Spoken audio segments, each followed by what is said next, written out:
Career concept में आप सबों का स्वागत है। आज हम लोग सामान्य अध्ययन के अंतर्गत और एक सामान्य अवधारणा के अंतर्गत एक बहुत ही महत्वपूर्ण टॉपिक को जानेंगे। इंडियन इकोनॉमी के अंतर्गत हम लोग को यह जानना है आज इस वीडियो में कि नेशनल इनकम अर्थात राष्ट्रीय आय से क्या अभिप्राय है। ये एक सामान्य कंसेप्ट है जो हर एक कंपटीटर को ही नहीं बल्कि हर एक सजग व्यक्ति को इसके बारे में ज्ञान होना जरूरी है। तो आइए आज हम लोग जाने कि नेशनल इनकम क्या है ना। भारत का राष्ट्रीय आय हम कैसे निकालते हैं। नेशनल इनकम जानने से पहले हम लोगों को कुछ टर्म्स को जानना बहुत ही जरूरी है कि राष्ट्रीय आय अगर हम लोगों को समझना है तो 4 टर्म्स आप सभी को जानना बहुत ही जरूरी है। तो वो टर्म्स क्या है, तो चलिए आइए हम लोग देखते हैं। चलिए, ये 4 टर्म नेशनल इनकम जानने से पहले इन 4 टर्म्स के बारे में हम लोगों को जानना है। ये है पहला जीडीपी अर्थात ग्रॉस डोमेस्टिक प्रोडक्ट। इसको हिंदी में हम लोग सकल घरेलू उत्पाद कहते हैं। दूसरा टर्म है एनडीपी नेट डोमेस्टिक प्रोडक्ट, मतलब शुद्ध घरेलू उत्पाद। तीसरा टर्म है जीएनपी ग्रॉस नेशनल प्रोडक्ट, इसको कहेंगे सकल राष्ट्रीय उत्पाद। और चौथा टर्म है एनएनपी नेट नेशनल प्रोडक्ट, शुद्ध राष्ट्रीय उत्पाद। तो नेशनल इनकम जानने से पहले इन 4 टर्म्स को जानना बहुत ही जरूरी है। ये टर्म है पहला जीडीपी, क्योंकि हमारे देश का जो इकोनॉमिक ग्रोथ भी है ना, वो जीडीपी ग्रोथ रेट से निकाला जाता है। जीडीपी अर्थात ग्रॉस डोमेस्टिक प्रोडक्ट, सकल घरेलू उत्पाद। दूसरा है एनडीपी नेट डोमेस्टिक प्रोडक्ट, शुद्ध घरेलू उत्पाद। तीसरा है जीएनपी ग्रॉस नेशनल प्रोडक्ट, मतलब सकल राष्ट्रीय उत्पाद। और चौथा है नेट नेशनल प्रोडक्ट एनएनपी, मतलब शुद्ध राष्ट्रीय उत्पाद। अब हम लोग जानेंगे ये है क्या।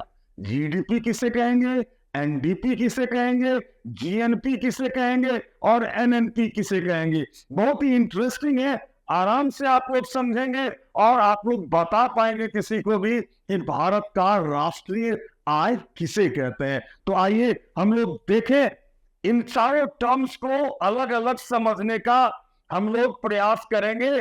पहला है जीडीपी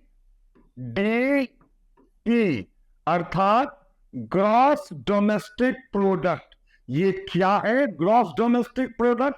तो किसी भी देश के सीमा के अंदर एक वर्ष में, मतलब नॉर्मली हम लोग फाइनेंशियल ईयर 1 अप्रैल से 31 मार्च का टाइम पीरियड जो होता है इसको फाइनेंशियल ईयर कहते हैं। रिजर्व बैंक का फाइनेंशियल ईयर 1 जुलाई से शुरू होता है और कैलेंडर ईयर 1 जनवरी से शुरू होता है। तो एक फाइनेंशियल ईयर में हम लोग निकालेंगे किसी देश की सीमा के अंदर जितनी भी करेंसी है, करेंसी का मतलब जितने भी रुपये हैं, सिक्के हैं, इन सबको सम्मिलित करेंगे। क्लियर है? किसी देश के सीमा के अंदर एक वर्ष में जितनी भी करेंसी है, जो जितने भी गुड्स हैं, गुड्स मतलब सामान, ये भी सामान है, जो जितने भी सर्विसेज हैं, सेवा है, सेवा जैसे सर्विस देके जहां आर्थिक क्रिया की जाती है, जैसे रेलवे, एजुकेशन मतलब कॉलेज, नर्सिंग होम, ये सब सर्विस सेक्टर है। उन सब से जो पैसा आता है, इन सब के अंतिम मौद्रिक मूल्य, लास्ट मॉनेटरी वैल्यू के योग को अगर हम जोड़ देंगे तो उसे कहेंगे सकल घरेलू उत्पाद, अर्थात जीडीपी। ये बात समझ में आ गई। किसी देश के सीमा के अंदर एक वर्ष में जितने भी करेंसीज हैं, जितने भी गुड्स हैं, जितने भी सर्विसेज हैं, उनके अंतिम मौद्रिक मूल्य अर्थात लास्ट मॉनेटरी वैल्यू के योग को ग्रॉस डोमेस्टिक प्रोडक्ट अर्थात सकल घरेलू उत्पाद कहा जाता है। नॉर्मली हमारे देश में जीडीपी ग्रोथ रेट को ही हम लोग इकोनॉमिक ग्रोथ कहते हैं, इकोनॉमिक ग्रोथ कहते हैं, जिसका हम लोग न्यूमेरिकल वैल्यू निकाल सकते हैं, संख्यात्मक वैल्यू निकाल सकते हैं, कह सकते हैं 8%, 9%, 10% इकोनॉमिक ग्रोथ है। लास्ट ईयर से तुलना करके हम लोग परसेंटेज में इकोनॉमिक ग्रोथ को निकाल सकते हैं। तो जीडीपी आप लोग के समझ में आ गया। मान लीजिए ये 2025 ईस्वी है ना, यहाँ अगर हम लोग जीडीपी निकाले हैं और ये बोर्ड जो है डिजिटल बोर्ड, ये हमने पिछले साल खरीदा था 2 लाख में, तो इस साल इसका वैल्यू हम 2 लाख रुपया लगाएंगे, है ना, जीडीपी अगर निकालना होगा तो। लेकिन क्या इसका वैल्यू पिछले साल के मुकाबले में 2025 में भी 2 लाख रुपया है क्या? क्या इसमें डिप्रिसिएशन या मूल्य ह्रास नहीं हुआ है? मान लीजिए कोई फैन या पंखा आप खरीदते हो 5,000 में, 2024 में आपने खरीदा, 2025 में भी आप जीडीपी में उसका वैल्यू 5,000 ही रखोगे। तो क्या ये सही है? जबकि वास्तविकता है उसमें मूल्य ह्रास हुआ है। क्लियर है ना? तो इसी संदर्भ में हम लोग अब समझेंगे जीडीपी के बाद एनडीपी को। तो ये एनडीपी क्या है? एनडीपी से तात्पर्य है एनडीपी मतलब नेट डोमेस्टिक प्रोडक्ट। आराम से समझना है इस बात को। शुद्ध, नेट का मतलब क्या हो गया? शुद्ध, शुद्ध घरेलू उत्पाद क्या है? तो जीडीपी में मैंने बतलाया था कि एक वर्ष में जितने भी करेंसी है प्लस जितने भी गुड्स हैं प्लस जितने भी सर्विसेज हैं, सीजीएस है ना, उसको हम लोग जीडीपी कहे, उसके अंतिम मौद्रिक मूल्य के योग को। लेकिन यहां तो मूल्य ह्रास हुआ है ना, मूल्य ह्रास हुआ है। अब एक फैक्ट को और समझना, अंतिम मौद्रिक मूल्य का मतलब क्या होगा? अब देखिए, जैसे कि गेहूं अगर मान लिया जाए कि 100 टन या 100 टन गेहूं उत्पादन होता है, तो हम 100 टन गेहूं का दाम जोड़ेंगे।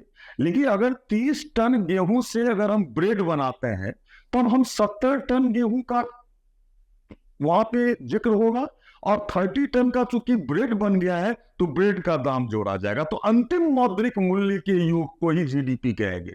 और जीडीपी में, जीडीपी से अगर हम डिप्रिसिएशन को घटाएंगे, मतलब मूल्य ह्रास को अगर हम घटाएंगे, है ना, जैसे कार खरीदे पिछले साल अगर 6 लाख में, इस साल उसका वैल्यू मान लीजिए 4.5 लाख होगा या 5 लाख होगा, तो 1 लाख रुपया मूल्य ह्रास हुआ ना, डिप्रिसिएशन हुआ ना। तो जीडीपी माइनस डिप्रिसिएशन अगर होगा तो हमारे पास आएगा एनडीपी अर्थात नेट डोमेस्टिक प्रोडक्ट मतलब शुद्ध घरेलू उत्पाद।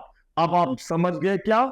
जीडीपी समझ गए और एनडीपी समझ गए। क्लियर है? अब हम लोग तीसरे टर्म को जाने। अब तीसरा टर्म है एनडीपी, सॉरी जीएनपी। जीएनपी मतलब ग्रॉस नेशनल प्रोडक्ट, सकल राष्ट्रीय उत्पाद, है ना। अब सकल राष्ट्रीय उत्पाद किसको कहेंगे? तो हमने जीडीपी में बतलाया था कि उस देश के सीमा के अंदर जितनी भी करेंसी है, जितने भी गुड्स हैं, जितने भी सर्विसेज हैं, उनके अंतिम मौद्रिक मूल्य के योग को जीडीपी कहेंगे। लेकिन हमारे देश में पैसा बाहर से भी तो आ रहा है ना, पैसा यहाँ से जा भी तो रहा है, तो हम लोगों को लोन भी प्राप्त होता है। हाँ, एक्जिम पॉलिसी के तहत भी हमारी आमदनी होती है। एक्सपोर्ट, एक्जिम का मतलब एक्सपोर्ट और इंपोर्ट से भी हमें लाभ होता है। हमारे देश में पैसा आता भी और यहाँ से जाता भी है है ना। तो कितना लाभ, शुद्ध लाभ या हानि को अगर हम जीडीपी में जोड़ेंगे या घटाएंगे, शुद्ध लाभ हानि का मतलब जितना यहां से पैसा गया और जितना आया विदेश से पैसा, तो आए हुए पैसे में गए हुए पैसे को घटाएंगे तो हमें विदेशों से प्राप्त शुद्ध लाभ या हानि हमको मिल जाएगा, है ना। तो अगर हम जीडीपी में जोड़ देंगे विदेश से प्राप्त आय को, तो हमें क्या प्राप्त हो जाएगा, जीएनपी प्राप्त हो जाएगा। क्लियर है। तो हम अगर जीडीपी में जोड़ेंगे, क्लियर है ना। अब अगर जीएनपी से हम डिप्रेसिएशन को घटा दें, मूल्यह्रास को, चूंकि जीडीपी में जोड़े थे ना, तो यहां पे भी डिप्रेसिएशन होगा, मूल्यह्रास को अगर हम घटाएंगे तो हमारे पास आएगा एनएनपी। एनएनपी मतलब नेट नेशनल प्रोडक्ट, अर्थात शुद्ध राष्ट्रीय आय। इसी को, एनएनपी को ही नेशनल इनकम कहते हैं। क्या कहते हैं, राष्ट्रीय आय कहते हैं। इसी एनएनपी को नेशनल इनकम या राष्ट्रीय आय कहा जाता है। यहां ध्यान देने वाली बात है। तो हम एक बात को जान गए कि ये एनएनपी जो है वो नेशनल इनकम है, शुद्ध राष्ट्रीय उत्पाद। इसी को हम नेशनल इनकम कहेंगे। किसी भी परीक्षा में पूछ सकता है राष्ट्रीय आय क्या है, जीडीपी, एनडीपी, जीएनपी, एनएनपी। तो एनएनपी को ही राष्ट्रीय आय कहते हैं। लेकिन एनएनपी एट फैक्टर कॉस्ट, किसी भी वस्तु का कई तरह से मूल्य निकाला जाता है। एक फैक्टर कॉस्ट जिसको लागत मूल्य कहते हैं। कोई भी वस्तु जब बनकर फैक्ट्री के गेट तक आती है ना, तो उसमें जितना पैसा खर्च होता है उसे लागत मूल्य कहते हैं। फैक्ट्री के गेट से जैसे ही बाहर जाएगा तो उसमें कई टैक्सेस इंप्लीमेंट होंगे, तब वो मार्केट प्राइस कहलाएगा। और तीसरा होता है स्थिर मूल्य, मतलब अगर किसी पिछले वर्ष के तुलना में, मतलब इन्फ्लेशन को हटा कर अगर हम मूल्य निर्धारण करते हैं तो उसको स्थिर मूल्य कहा जाता है। क्लियर हो गया। तो net national product at factor cost is called national income, national income. और अगर इसमें एनएनपी में हम अगर पॉपुलेशन को भाग दे देंगे, जनसंख्या को भाग दे देंगे, तो हमारे पास आएगा प्रति व्यक्ति आय या पर कैपिटा इनकम, है ना। अगर एनएनपी में अगर हम पॉपुलेशन को भाग देते हैं तो हमारे पास प्रति व्यक्ति आय हमें प्राप्त हो जाता है। क्लियर है। तो आप लोग समझ गए कि नेशनल इनकम क्या है और प्रति व्यक्ति आय पर कैपिटा इनकम किसको कहते हैं। तो आपके देश में नेशनल इनकम की गणना करता है केंद्रीय सांख्यिकी संगठन, सेंट्रल स्टैटिस्टिकल ऑर्गेनाइजेशन ही हमारे देश में राष्ट्रीय आय की गणना करता है, जो कि हमारे देश के योजना मंत्रालय, मिनिस्ट्री ऑफ प्लानिंग के अंतर्गत ये काम करती है। भारत में ब्रिटिश काल में ही सबसे पहले 1868 में दादा भाई नौरोजी ने सबसे पहले नेशनल इनकम के बारे में बताया। Poverty and un-British rule in India उनकी लिखी गई प्रसिद्ध पुस्तक है। उसमें उन्होंने भारत के राष्ट्रीय आय के बारे में बताया और भारत के प्रति व्यक्ति आय को 20 रुपया बताया। 20 रुपया कि भारत का प्रति व्यक्ति आय जो है वो 20 रुपया है। लेकिन साइंटिफिक अप्रोच के साथ, है ना, वैज्ञानिक दृष्टिकोण से भारत के राष्ट्रीय आय के गणना करने का श्रेय जो है वो जाता है डॉक्टर V.K.R.V. राव को। इन्होंने वैज्ञानिक दृष्टिकोण से, साइंटिफिक अप्रोच के साथ 1931-32 में भारत के राष्ट्रीय आय की गणना की और भारत का जो राष्ट्रीय आय है उन्होंने बताया 1689 करोड़ रुपया, है ना। और इन्होंने प्रति व्यक्ति आय बतलाया 44 रुपीज 1931-32 में, है ना। जब हमारा देश आजाद हुआ तो 1949 में NIC नेशनल इनकम कमेटी का गठन किया गया और महालनोबिस को इसका अध्यक्ष बनाया गया। डॉक्टर VK आर्मी राव भी इसके सदस्य हुआ करते थे। क्लियर है ना। और इन लोगों ने, इस संस्था ने, इस ऑर्गेनाइजेशन ने भारत के राष्ट्रीय आय की गणना की और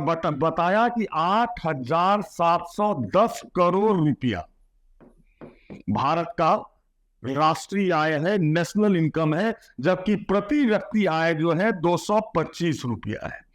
ये 1949 से 51 के बीच जो गणना की गई उसके आधार पर ये बात बताई गई कि भारत का राष्ट्रीय आय और प्रति व्यक्ति आय कितना है। अगर हम वर्तमान संदर्भ की बात करें, अभी की बात करें, तो 282 ट्रिलियन रुपया, 282 खरब रुपया भारत का जो है वो राष्ट्रीय आय है, जबकि प्रति व्यक्ति आय जो है 2,05,384 रुपया जो है प्रति व्यक्ति आय भारत का है।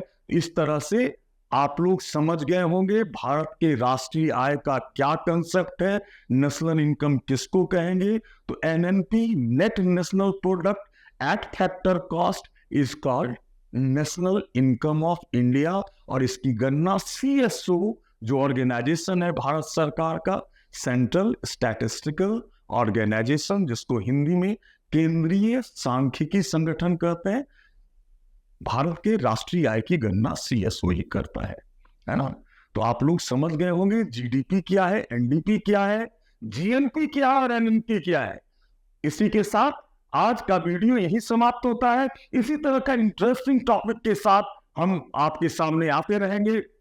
अगर आपको हमारा वीडियो चैनल पसंद आ रहा है तो काइंडली इसको सब्सक्राइब करें, बेल बटन दबाएं, ताकि इस तरह का कोई विषय पर जब वीडियो बने तो आप तक वो पहुंच सके सहजता के साथ, है ना। तो आपके सफल भविष्य की कामना करते हुए आज का वीडियो हम यही समाप्त करते हैं, और अगले वीडियो में हम लोग पुनः बहुत जल्दी मिलेंगे। तब तक के लिए धन्यवाद।